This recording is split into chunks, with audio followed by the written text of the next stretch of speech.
Hey guys, Teehashee here. We're watching the intro to BattleTech, where we will be launching into the main campaign adventure. And we'll talk a little bit about lore, but more so we want to talk about the mechs. BattleTech is a little bit more flexible game than MechWarrior 5 Mercenaries. You're allowed to field more lances in BattleTech. You're not stuck with the Leopard forever. And for that reason, I prefer it a little bit more because your lance flexibility is also higher. You can have mixed lances and it's not nearly as constrictive, where in MechWarrior 5 Mercenaries, if it says drop 400 tons, you're pretty much expected to drop all assault mechs and hope for the best instead of changing things up a little bit. So here we're looking at the formation of the Star League, and basically man's first trip into the stars, faster than light travel, that kind of thing. Pretty easy and well done in their intro to tell what's going on without any context. It gets tougher though. So 2571, this is the foundation of the Star League. And it's basically a giant union, but it militarizes very quickly, forms a gigantic peacekeeping service, and a bunch of Civil War style fights break out. This kid, Cameron,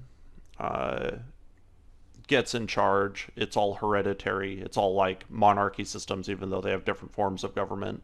He gets assassinated here by Amaris, and it flips the Star Union inside out. Basically, all the bad guys are in the center, controlling Earth and the core, and the Star League Defense Force is on the exterior.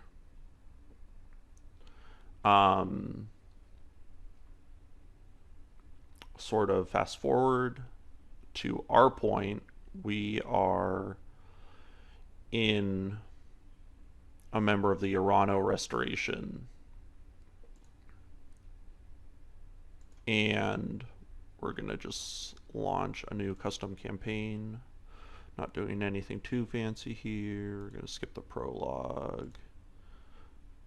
I don't think we need to change anything else.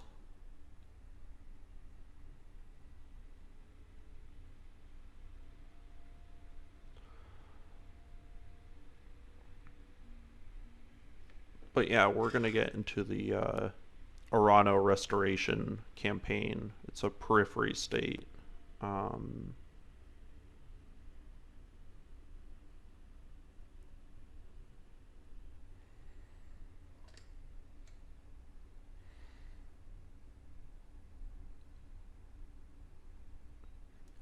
And it's in between the Magistracy of Canopus, that's kind of over here, and the Taurian Concordant, that's kind of over here. And then you have the Inner Sphere, which is to your celestial north, I guess, is how you'd see it on a map.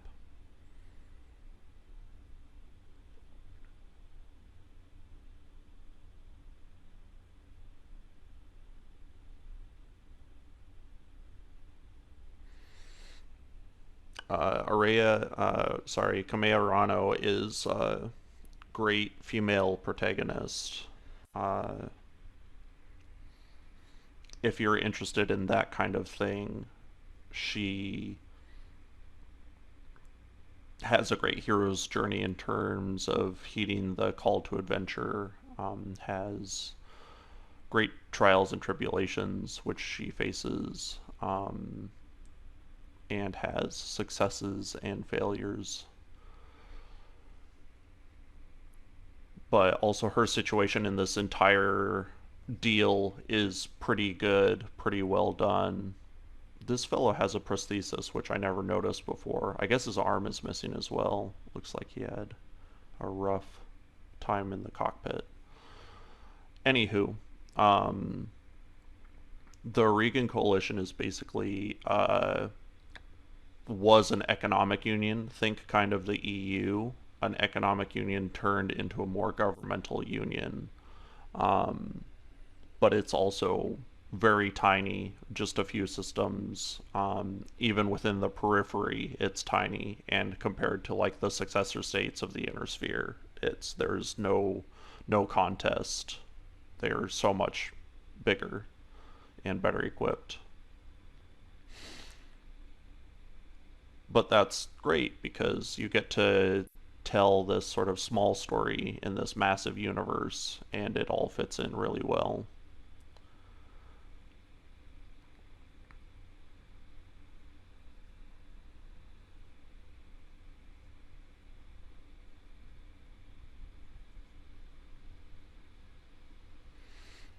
Okay, so we're here in the Oregon Reach. You can pause and read about it a little bit. There's more compared to what I've explained. We're setting up our commander. We are going with the Magistracy of Canopus as our hereditary background. This is a good pick for our mercenary leader because we're going to make a male. As you can read in the Magistracy, it's a female-led government. And so the fact that we are of noble birth in the Magistracy means very little. I usually like to go with the Taurian Concordant because that also has very interesting implications for our story, but we're going with the Magistracy this time around. Here's the bit about our noble birth. Though, because of our maleness, we have pretty good headcanon for reasons why we might not want to have just rested on our laurels, leaned on our noble birth, and stuck to the magistracy's politics or political entities, and instead got out there and became a mercenary. Okay. On our 16th birthday, you were exiled.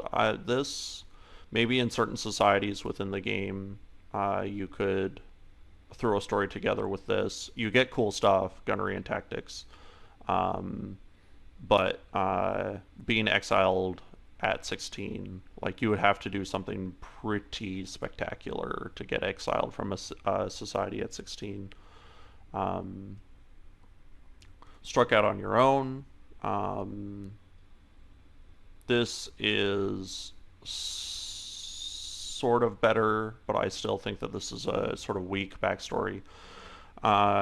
Here it says, finally, one night you stole away with the family's ancestral blackjack, which, again, is pretty funny, I want to say. You'd have to be pretty desperate to strike out with your family's ancestral blackjack, mostly because it's like saying you struck out with your family's ancestral, like, Toyota hatchback. So, to start your own life. Down the list, things get better. Your family went bankrupt. This is the one that we're going with. Mostly because, again, it sort of weakens those ties with your past. Also has a good explanation of why you and no one else has the blackjack. And it gives you strong motivation of why you would become a mercenary rather than anything else. Basically, all you have left is the blackjack. You would only have two options: sell the blackjack for its value, but since it's your only means of making money, you would use it to make money and survive. Family died by accident, your basic Batman background story. And you can do cool things with this one since it's a jump ship accident.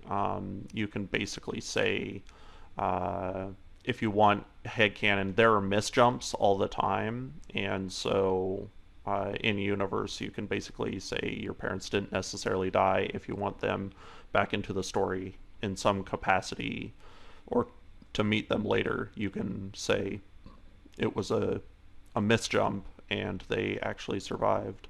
But it also makes sense why you would wind up with their assets. Um, and then your family was betrayed. Again, very solid, especially with the magistracy of Canopus. If you know anything about BattleTech politics, um, it's pretty much par for the course. And this says with nothing but your family's ancestral blackjack.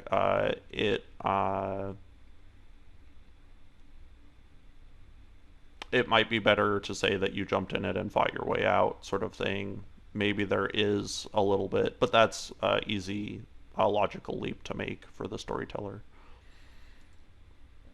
Okay. And then Oregon Coalition Soldier. This is the one that we're going with. It's boring, but it's also very straightforward. Logical leap. Oregon Coalition is close to the Magistracy. There's a good connection between the Magistracy, Kamearano, and yourself. It all kind of ties together really well if you do it like this. And that's how we're going to do it. Frontier Pirate. I like this one mostly because your access to pirate resources throughout the game becomes more and more important, and your background as a pirate gives you much better canon for why you would morally choose or have chosen to side with pirates. Solaris Gladiator, sure, you took your blackjack into the Solaris arena. Crazier things have happened. Inner Sphere Mercenary, I don't like this one for this particular story. It's not that it doesn't make sense, but it's like after fleeing like the Magistracy of Canopus or the Taurian Concordant or whoever you fled, I'd be like, who did you go work for? Like, did you work for the Capellans? If you have any sense of reason, you definitely didn't. Um, but anyway, that's all stuff that you could tie together yourself. We're not doing that here. Frontier Freelancer, this makes more sense. Really, these last two are pretty similar. Frontier Freelancer is basically Inner Sphere Mercenary, except on the frontier. And again, this makes sense. It ties you into this story better rather than you being some sort of like exile sort of 16-year-old or hapless wanderer that sort of blundered into the periphery where you had nowhere else to go in literally the entire galaxy. That doesn't make as much sense. It makes more sense that you have some sort of personal tie to the area and you want to fight that fight. And then Merchant Guard, same thing as Frontier Freelancer, basically. I like this one, especially if you want a sort of more neutral background to make free decisions down the road in terms of your ethics or morality.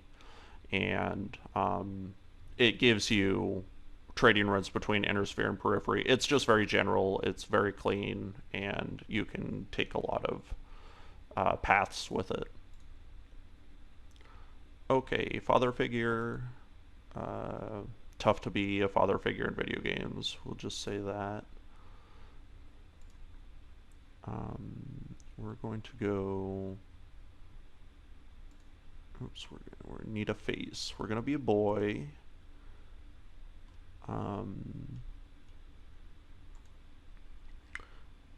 Try not to pick people that are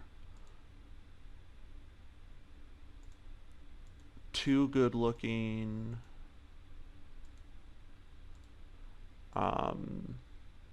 Mostly because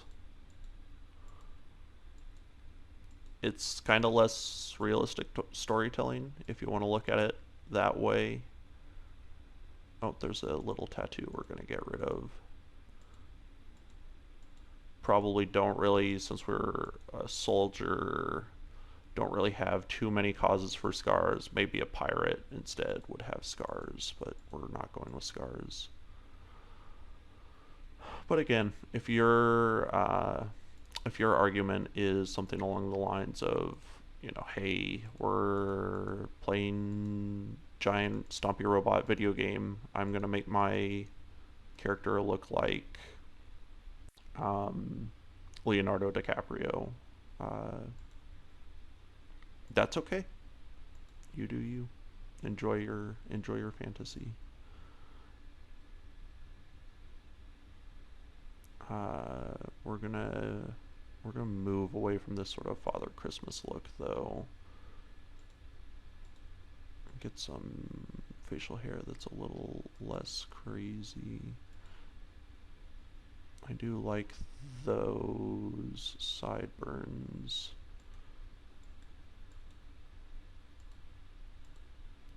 Let's see what else we've got. Yeah, we're not going full hobo with our beard.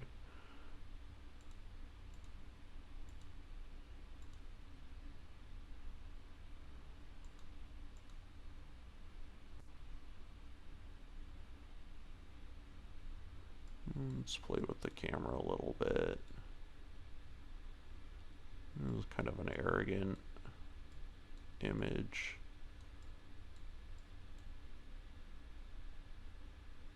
It's not too bad. We'll play with the lighting a little bit.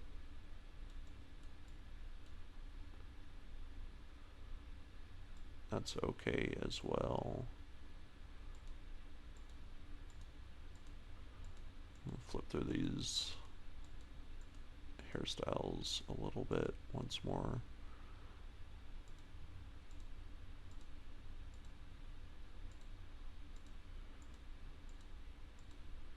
I like that alright though. Do we still have a tattoo? We do. I must have bumped it. There we go. And our suit, there we go. Might play with the lighting just a little bit more. That's not too bad.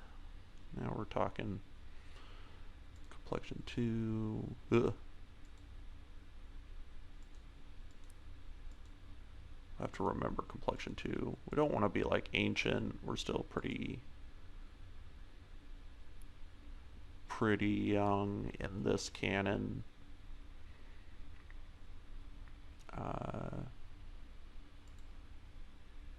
There we go.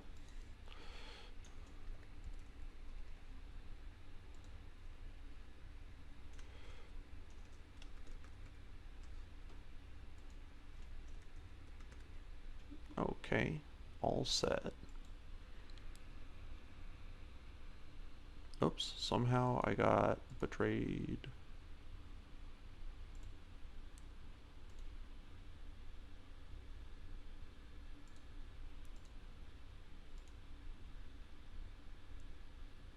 Family went bankrupt, that's what we're going with. A Regan soldier, that's what we're going with. Now we're talking.